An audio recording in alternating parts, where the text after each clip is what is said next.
छोटे थे तब से रियल नंबर्स को जानते हैं। ये क्या बात हुई सर, इतना छोटे से कैसे रियल नंबर्स को जानते हैं? एग्जाम्पल चाहिए ना। जब आप लोग इतना छोटे थे तब अपने मम्मी को बोलते थे, मम्मी 2 बिस्कुट चाहिए। कितना बिस्कुट चाहिए? 2 बिस्किट चाहिए। तो ये 2 नंबर्स क्या होता है? रियल नंबर्स ही है। पेन गायब। हाँ, तो 10/3 को डेसिमल एक्सप्रेशन करते हैं। ऐसे चलते रहेगा, ठीक है ना। जब तक ये दुनिया है तब तक ये चलते रहेगा। ठीक है। अब देखो 7/8 को अब क्या होगा? 4 7 8 56 8 8 64 8 8 या 64। 6 पॉइंट के लिए 0 ले लो। 7 8 26 5 से 4 पॉइंट के लिए 0। 5 8 जा 40। तो गाइज कैसे हो आप सब लोग? आई होप आप सब अच्छे होंगे और मैं भी हूँ। तो आज हम स्टार्ट करेंगे क्लास 10th का फर्स्ट चैप्टर का नाम रियल नंबर्स।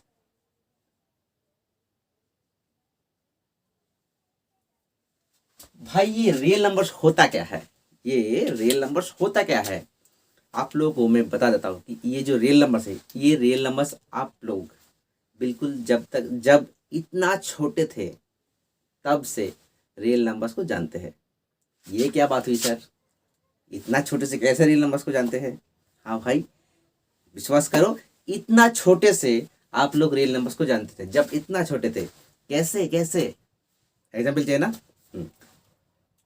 जब आप लोग इतना छोटे थे तब अपने मम्मी को बोलते थे, मम्मी 2 बिस्कुट चाहिए। कितना बिस्कुट चाहिए? 2 बिस्किट चाहिए। तो ये 2 नंबर्स क्या होता है? रियल नंबर्स ही है। धमाल मूवी ने जब संजय दत्त ने छोटे बच्चे से कहा कितना पैसा चाहिए, तब छोटे बच्चे का 10 करोड़ चाहिए। 10 करोड़ है, ये भी तो एक रियल नंबर है ना। तो ये सारी की सारी रियल नंबर्स आज तक, इतने छोटे बच्चे से आज तक जितना भी नंबर्स आप लोगों ने देखा है या फिर सुना है कान में, सब के सब रियल नंबर्स है। ठीक है। तो ये जो रियल नंबर्स है, ये रियल नंबर्स का 2 पार्ट है। एक रेशनल नंबर और एक इर्रेशनल नंबर। क्या है? रियल नंबर्स का 2 भाग है। एक है रेशनल नंबर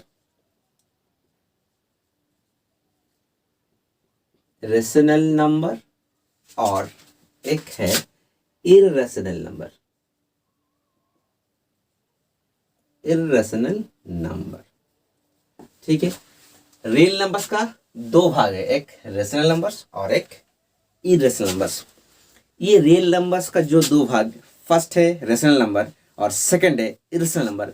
तो अब हम जानेंगे कि रेशनल नंबर्स किसको कहते हैं। What is rational numbers? ठीक है। तो चलिए अब जानेंगे हम लोग rational numbers. Rational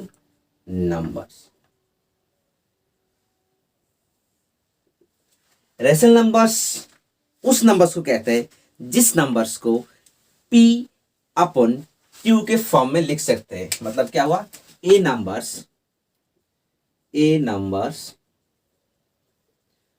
which can be expressed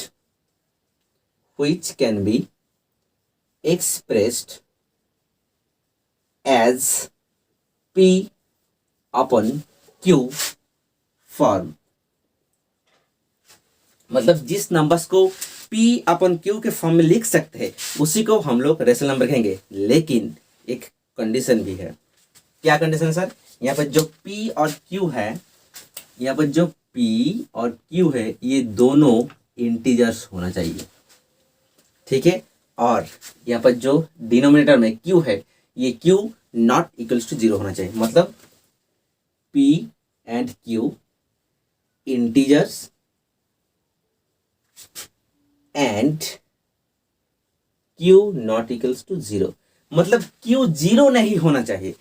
Q 0 के अलावा जितना भी हो सके होने दो, कोई दिक्कत नहीं होगा। लेकिन Q 0 नहीं होना चाहिए। उस नंबर्स को हम लोग कहेंगे rational numbers. So a numbers which can be expressed as p divided by q form where p and q integers and q not equal to 0 is called rational numbers. rational numbers समझ में आया कुछ? rational numbers. चलिए एक example ले लेते हैं. Example में क्या होगा, ये सारी के सारी अपने हाथ में नोट्स बनाइए, ठीक है, क्योंकि अपना नोट्स सबसे बेस्ट होता है. तो एग्जांपल क्या होगा, मान लो 2 डिवाइड बाई 3, ठीक है. तो 2/3 ये एक रेशनल नंबर है कि नहीं. मतलब यहाँ पर p क्या है, 2 है, और q क्या है, 3 है. तो p के जगह में 2 है, q की जगह में 3 है. तो 2/3 एक रेशनल नंबर है, ठीक है, कोई दिक्कत नहीं. और ले लो -7 डिवाइड बाई 5, ठीक है, ये भी एक रेशनल नंबर है.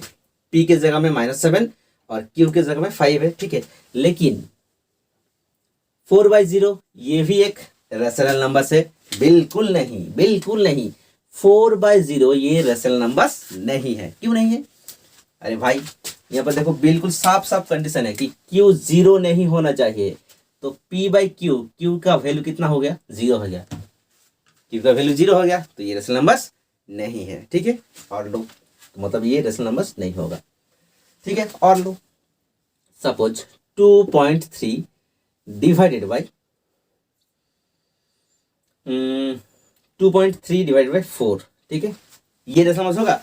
हम इसको यहाँ पर जो डेसिमल है इसको अगर हम फ्रैक्शन में भांग लेंगे तो ये रेशनल नंबर हो जाएगा. तो अभी नहीं है, लेकिन मतलब 2.3 ये तो इंटीजर्स नहीं है, इंटीजर्स होना चाहिए. तो इसको हम क्या करेंगे, पहले सिंप्लीफाई करेंगे, उसके बाद ये रेशनल नंबर होगा, ठीक है. तो अल्टीमेटली कुछ देर के बाद ये रेशनल नंबर होगा. और लीजिए √3/2.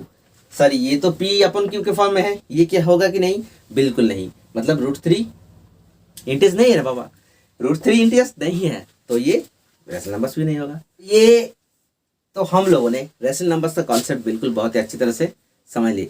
अब जानेंगे कि इररेशनल नंबर्स किसको कहते हैं, ठीक है. तो अब जानेंगे इररेशनल नंबर्स किसको कहते हैं. चलो इसको लिख लो, वीडियो पॉज करो और इसको लिखो,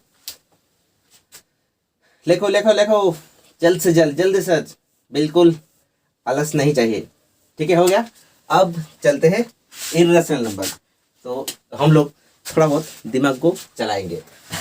रेशनल नंबर्स तो है ही, इसके साथ इररेशनल नंबर्स ऐड कर देंगे. ओहो, डबल आर, ठीक है.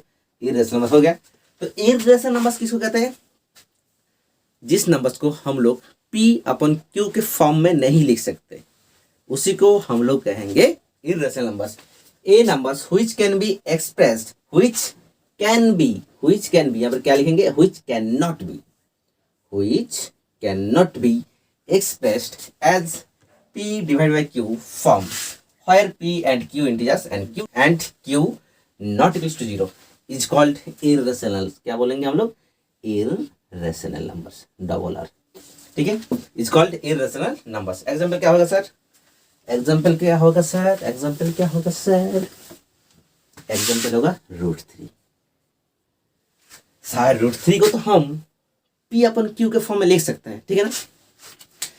p/q के फॉर्म में लिख सकते हैं, कोई दिक्कत नहीं. लेकिन कंडीशन भी तो देखो, अगर √3 को हम लोग कुछ नीचे, क्या किसी भी नंबर्स के नीचे कुछ नहीं है, मतलब क्या है, 1 है, ठीक है. जिस मनुष्य का कोई नहीं है उसका भगवान होता है, जैसा उसी तरह कुछ नंबर्स का नीचे अगर कोई नहीं होगा तो 1 होगा, ठीक है.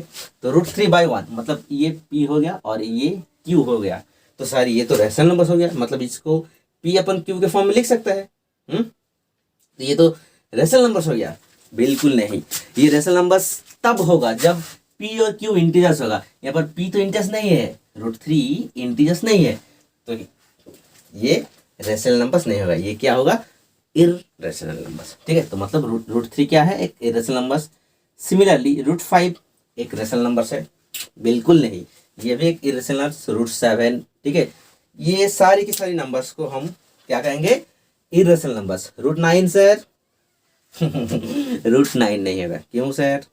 √9 का स्क्वायर रूट क्या होता है? 3 होता है, ठीक है, 3/1। देखो ये p अपन q के फॉर्म में लिख सकते हैं, और p और q दोनों इंटीजर्स है, 3 भी इंटीजर्स है और q भी इंटीजर्स है, मतलब √9 रेशनल नंबर्स होगा, यहाँ पर नहीं होगा, तो इसको हटाओ, तो जा, ठीक है। देखो √5 का स्क्वायर रूट नहीं होता है, √7 का स्क्वायर रूट नहीं होता है, उसी तरह √13, ठीक है। और क्या होगा? पाई, ये भी एक इरेशनल नंबर है। ई, ये भी एक इरेशनल नंबर है, ठीक है। पाई का वैल्यू जानते हो क्या होता है? पाई का वैल्यू होता है 22/7, लेकिन 22/7 तो एक रेशनल नंबर है, बिल्कुल 22/7 एक रेशनल नंबर है, और पाई एक इरेशनल नंबर है। ये कैसे होगा? पाई का वैल्यू आप बोल रहे हो कि 22/7 है, और पाई इरेशनल नंबर है और 22/7 रेशनल नंबर, ये कैसे होगा? पाई का वैल्यू एग्जैक्ट 22/7 से नहीं मिलता है, 22/7 के साथ नहीं मिलता है पाई का वैल्यू। पाई का वैल्यू और 22/7 का वैल्यू बिल्कुल सामना सामना होता है, बिल्कुल सामने सामने होता है।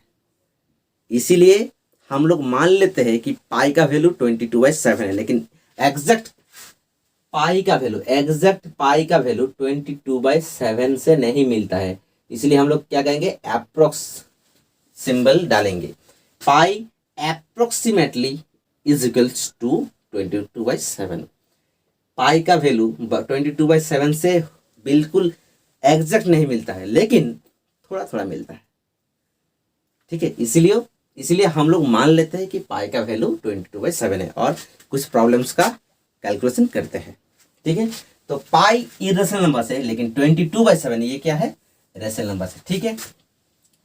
उसी तरह इरेशनल नंबर्स को इस तरह भी लिख सकते हैं, 1.01 001 0001 ... ऐसे चलता है, ठीक है। तो ये सारे नंबर्स को हम लोग कहेंगे इरेशनल नंबर्स। इसके बाद डिटेल्स में डिस्कस करेंगे कि रेशनल नंबर्स को किस तरह एक्सप्रेस किया जाता है और इरेशनल नंबर्स को एक्सप्रेस किया जाता है। ये बिल्कुल हम लोग डिटेल में डिस्कस करेंगे। तो इतने देर में हम लोग समझ गए कि रेशनल नंबर्स और इरेशनल नंबर्स को जोड़कर होता है रियल नंबर्स। रेशनल नंबर्स और इरेशनल नंबर्स को जोड़कर होता है एक रियल नंबर्स, ठीक है। मतलब जितना भी रेशनल नंबर्स है सब के सब रियल नंबर्स है, जितना भी इरेशनल नंबर्स है सब के सब रियल नंबर्स है, ठीक है। रेशनल नंबर का एग्जांपल लो, 2/3, ये क्या है? रेशनल नंबर्स, ये एक रियल नंबर्स है। √3 एक इरेशनल नंबर्स है, ये भी क्या है? Real number. मतलब जितना भी रेशनल नंबर्स और इरेशनल नंबर्स सब के सब क्या होता है? रियल नंबर्स होता है, ठीक है। अब हम लोग जानेंगे कि ये जो रेशनल नंबर्स है, ये सारी रेशनल नंबर्स को अगर हम लोग डेसिमल एक्सपेंशन करेंगे तब क्या होगा। चलिए ये हम लोग समझते हैं कि कुछ रेशनल नंबर्स को, मतलब जितना भी रेशनल नंबर्स है, रेशनल नंबर्स को अगर डेसिमल में एक्सपेंशन करेंगे तो क्या रिजल्ट आएगा। तो चलिए फिलहाल हम लोग 3 रेशनल नंबर्स लेते हैं। एक है 10/3, एक है 7/8 और एक है 1/7। हम लोगों ने 3 रेशनल नंबर्स ले लिए। अब इसको क्या करेंगे? डिवाइड करेंगे। 10 को 3 से डिवाइड करेंगे, 7 को 8 से डिवाइड करेंगे एंड 1 को 7 से डिवाइड करेंगे, ठीक है। सबको पहले डिवाइड करेंगे, मतलब डेसिमल एक्सपेंशन करेंगे, उसके बाद देखते हैं क्या होता है। तो चलिए 10/3 को डेसिमल एक्सपेंशन करते हैं। 3 3 9, 1, एक पॉइंट लेते हैं, पॉइंट के लिए यहाँ पर 0 हो गया। 3 3 9, फिर से 1, पॉइंट के लिए फिर से 0, 3 3 9, फिर से 1, पॉइंट के लिए 0, 3 3 जा 9 1 ऐसे चलते रहेगा। मतलब देखो यहाँ पर क्या हो रहा है, 3 3 रिपीट, बार बार रिपीट हो रहा है, ऐसे चलते रहेगा, ठीक है ना। जब तक ये दुनिया है तब तक ये चलते रहेगा। ठीक है। अब देखो 7 बाई 8 को क्या करेंगे, प्यार जहां में होता नहीं, बोलो कैसा होता, क्या होता है, कुछ नहीं होता, बिल्कुल बहुत कुछ होता है। अब देखो 8 से 7 तो छोटा है, मतलब एक पॉइंट पहले से ही लेना होगा। पॉइंट के लिए यहाँ पर 0, अब क्या होगा, 4 7 8 56 8 8 64, 8 8 या 64। 6 पॉइंट के लिए 0 ले लो, 7 8 जस्ट 56, 5 से 4 पॉइंट के लिए 0, 5 8 जा 40। अरे यार ये तो कट गया और ये बिल्कुल टर्मिनेट हो गया। देखो ये टर्मिनेट नहीं हो रहा है, ये चलते रहेगा, 3 3 3 3 3 3 चलते रहेगा, लेकिन क्या हो रहा है, रिपीटिंग हो रहा है। एक ही नंबर क्या हो रहा है, रिपीट हो रहा है, हो रहा है कि नहीं। ये जो 3 3 3 3 चलते रहेगा, मतलब टर्मिनेट नहीं हो रहा है, चलते रहेगा, लेकिन नंबर्स रिपीट हो रहा है। लेकिन इस डिवीजन में देखो, यहाँ पर देखो नंबर्स क्या हो रहा है, टर्मिनेट हो गया, ठीक है ना, कुछ देर बाद टर्मिनेट हो गया है। अब देखो 1/7 क्या होता है, तो 1 तो छोटा होता है, मतलब पॉइंट ले लो 0, 7 1 7 3 पॉइंट के लिए 0, 4 7 28, फिर से 2 पॉइंट के लिए 0, 7 22 14 6 0 7 8 56, 4 पॉइंट के लिए 0, 5 7 35, 5 पॉइंट के लिए 0, 7 7 49, 1 पॉइंट के लिए फिर से 0। देखो 10 से स्टार्ट किया था, फिर से 10 से स्टार्ट हो रहा है, मतलब ये सारी के सारे नंबर फिर से अगर हम लोग डिवाइड करेंगे तो फिर से वही नंबर आएगा, ठीक है ना। 1 से 7 तक फिर से वही नंबर आएगा, उसके बाद फिर से 10 आएगा, ठीक है ना। तो 3 केस हम लोग के पास आया है, क्या क्या, मतलब कुछ नंबर्स, मतलब कुछ रेशनल नंबर्स को अगर हम लोग डेसिमल में एक्सप्रेशन करते हैं तो क्या होता है, कुछ नंबर्स सॉरी, कुछ नंबर्स क्या होगा, मतलब कुछ नंबर्स क्या हो रहा है, बार बार रिपीट हो रहा है, क्या हो रहा है, बार बार रिपीट हो रहा है।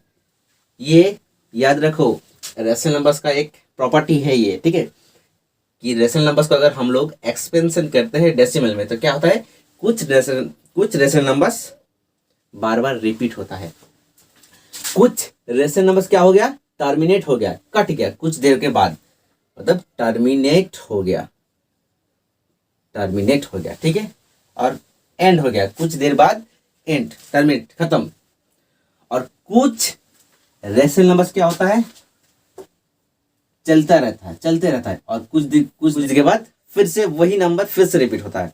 मतलब देखो 1 से हम लोग स्टार्ट किए थे ना, 1 से 1 4 2 8 5 7, इसके बाद फिर से 7 1 7 होगा 1, ठीक है, 3 4 7 फिर से 1, उसके बाद 4, बार बार वही नंबर रिपीट हो रहा है, ठीक है ना। मतलब 3 केस हम लोग के पास आया है कि रेशनल नंबर्स को अगर हम लोग डेसिमल में एक्सप्रेस करेंगे तो 3 केस आ रहा है। हम लोग के पास फाइनल रिजल्ट क्या है रेशनल नंबर्स के बारे में, कि अगर रेशनल नंबर्स को हम लोग डेसिमल में एक्सपेंशन करेंगे तो 2 चॉइस हम लोग के पास आता है, क्या क्या सर, एक नंबर दे टर्मिनेटिंग आफ्टर सम टाइम्स, ठीक है, आफ्टर सम टाइम्स, और दूसरा चॉइस क्या है कि दे नॉन टर्मिनेटिंग एंड रिपीटिंग, बस। मतलब हम लोग डेसिमल एक्सपेंशन में अगर रेशनल नंबर्स को डेसिमल एक्सपेंशन करेंगे तो 2 चॉइस हम लोग के पास आता है, क्या क्या, दे टर्मिनेटिंग आफ्टर समटाइम्स, मतलब देखो इस डिवीजन को देखो टर्मिनेट हो गया, और क्या होता है, दे नॉन टर्मिनेटिंग, मतलब चलता ही रहता है, लेकिन क्या होता है, रिकरिंग होता है, मतलब कुछ देर के बाद फिर से वही नंबर आता है, ठीक है। ये है रेशनल नंबर्स का प्रॉपर्टी। अब हम लोग जानेंगे इर्रेशनल नंबर्स का प्रॉपर्टी, लेकिन नेक्स्ट क्लास में, ठीक है ना। तो आज ये क्लास आपको कैसा लगा, बिल्कुल कमेंट में लिखना। तब तक के लिए ये जितना भी आज पढ़ाया सबके सब अच्छी तरह से नोट्स कीजिए और सी यू, और पढ़ाई करते रहिए।